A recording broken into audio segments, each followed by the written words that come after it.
What's up, Navigating Academia family? This is Dr. J. Phoenix Singh coming to you to be able to answer a valued viewer's question. Now, today's question comes from Broom People.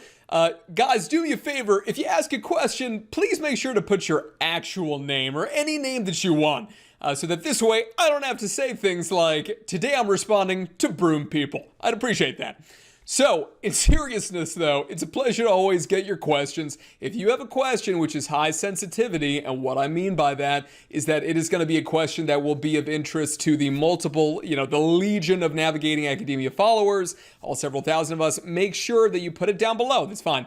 If you have a high specificity question, if it's very specific to your case, and you want one-on-one coaching from me so that we can actually get you the results that you desire, regardless of what it is, to be able to get publications, to be able to rise up and get tenure, to be able to get into the graduate school of your dreams, make sure to check out the website below, which includes all of my terms and conditions, all that kind of great stuff. You can take a look at my current rates and all that. Okay, so make sure to be able to do that. So, like I said, today's question comes from Broom People.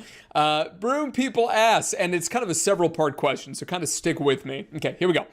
Hi, I'm a senior and I've decided to delay applications for a year because of COVID. So right now I'm filming this in 2020, middle of the COVID pandemic, okay? Mental health concerns, totally understand. This is a year, a lot of people are having mental health problems, so huge respect for making sure you're taking care of yourself. Super important. Okay. And just not having the time I feel I need to dedicate to studying for the GRE and writing graduate school applications. Let me tell you, I feel like I should be like, let me tell you, Barbara, but instead I would say, let me tell you, Broom People. So let me tell you, Broom People, this is a situation where so many people are telling me that this year, okay? So many people are telling me that they just don't feel like they're in the right place to be able to take care of applications. This year, the GRE, a lot of schools aren't requiring it, which is obviously insanely unique. But if you want to study for it, I think that's a terrific thing. And you should certainly check out the other videos on this channel that all have to do with taking the GRE, how to be able to max out your score, and the most common mistakes to avoid. So make sure that you check those out, okay? So here we go. I've spent the last 10 months working as an intake counselor for adolescents in a social work organization. As being a clinician is what I'm interested most in, but I am interested in conducting research in mental health of deaf adolescents, okay, in mainstream schools. Okay, well, first of all, I think it's terrific that the fact of the matter is you want to work with adolescents and you already have clinical experience working with adolescents. That goodness of fit is there.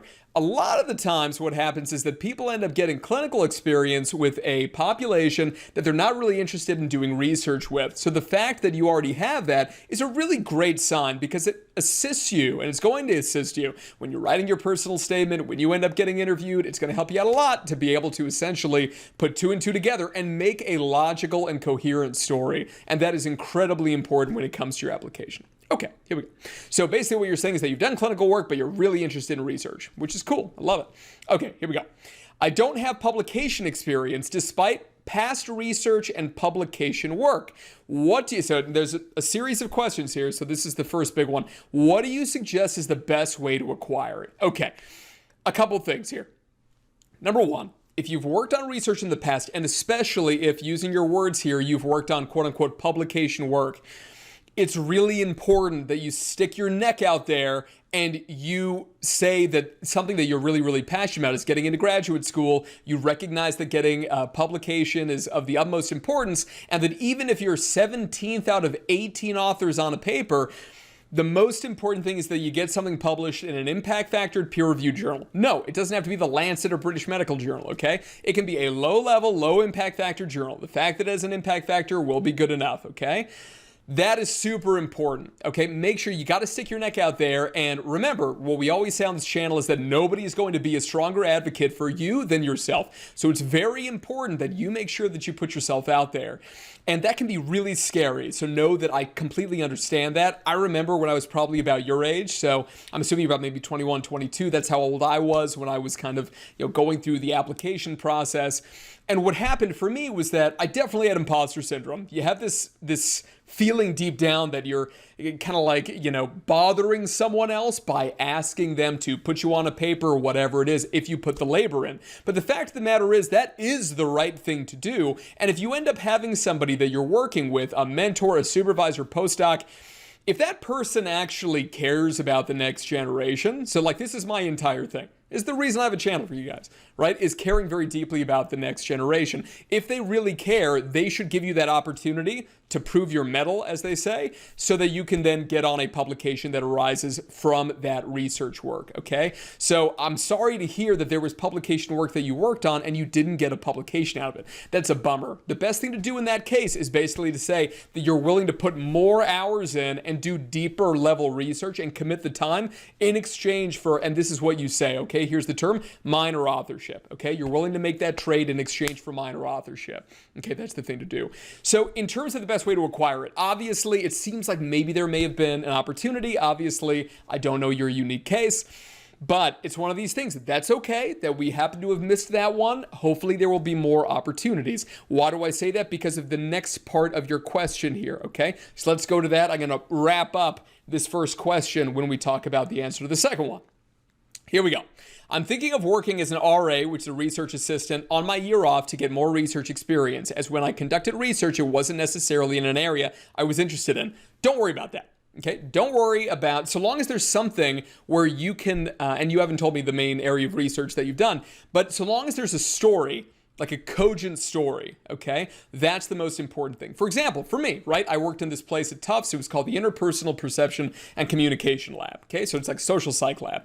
The social psych lab, though, gave me a lot of information on things, for example, like face morphing technologies and emotion recognition technologies. And the thing about that is that I got really, really fascinated in emotion recognition deficits, and specifically how those deficits have an interplay with callous emotionality in kids, right? So in other words, you may be looking at a phenomenon like bullying or a phenomenon like, crime, juvenile crime. And so that was very, very relevant. Did it have to do with the work, the research that I was doing? No, but some of the methodologies that I learned really kind of translated to the work I wanted to do in graduate school.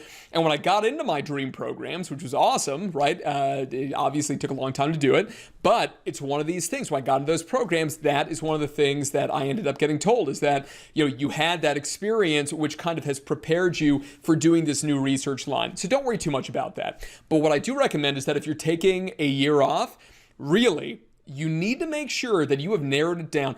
A whole bunch of people on this channel who are applying to grad school and clinical psych, for example, have said that they're applying to like over 10 graduate schools. You're out of your mind.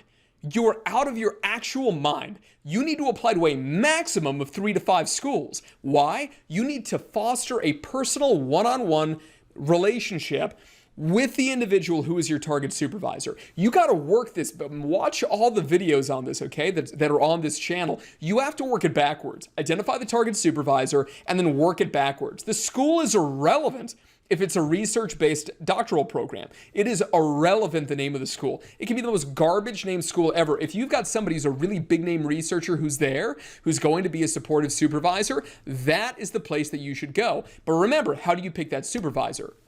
3 kinds of fit, right? It's got to be a fit, essentially, in terms of their research and yours, what you're interested in, right? A fit in terms of methodology, a fit in terms of the population of interest, and a fit in terms of a clinical phenomenon you're interested in exploring. Those are the 3 things, okay?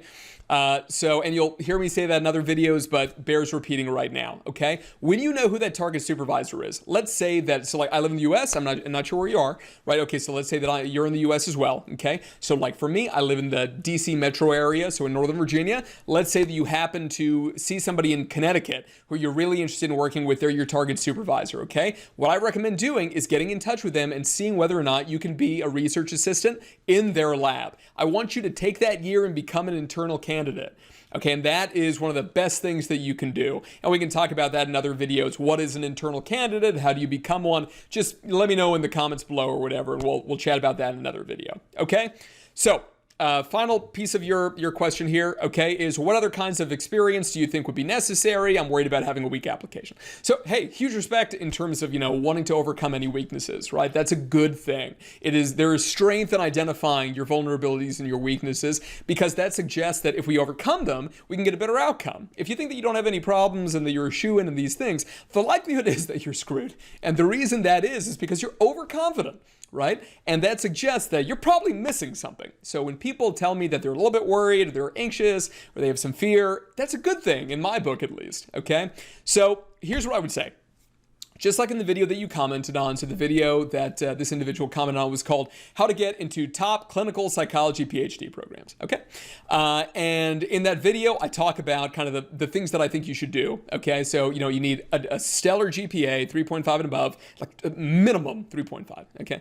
3.5 and above to be competitive. GRE score, get above the median.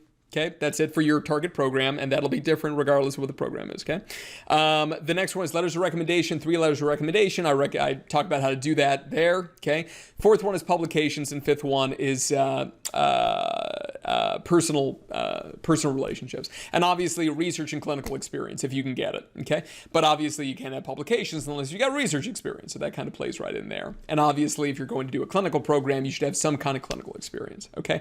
Those are the things that you need to focus on. That's how you can get a strong application. Please remember that at the end of the day, this is all a crapshoot. No matter what you do, it's still a roll of the dice. You're going to get into some programs and you're not going to get into most of them. But it has nothing to do with you as a person. There's nothing wrong with you, right? It's not that if you don't get into a program that they're kind of sitting around snickering saying, we really want to make sure this person is not a therapist at any point of their life. They'd make a terrible therapist. It's nothing like that. It does not reflect upon you as a human being, okay? All it reflects on is a very unique set of circumstances, a very unique set of applicants in a given year. Okay, so that's what I've got to say on that one. Appreciate your questions so much, Broom people. I love it. Please do leave a comment below and let me know your names that I can thank you personally. Okay, all right, guys. Lots of love. Peace. Have a great day. I'll talk to you in the next one. Bye bye.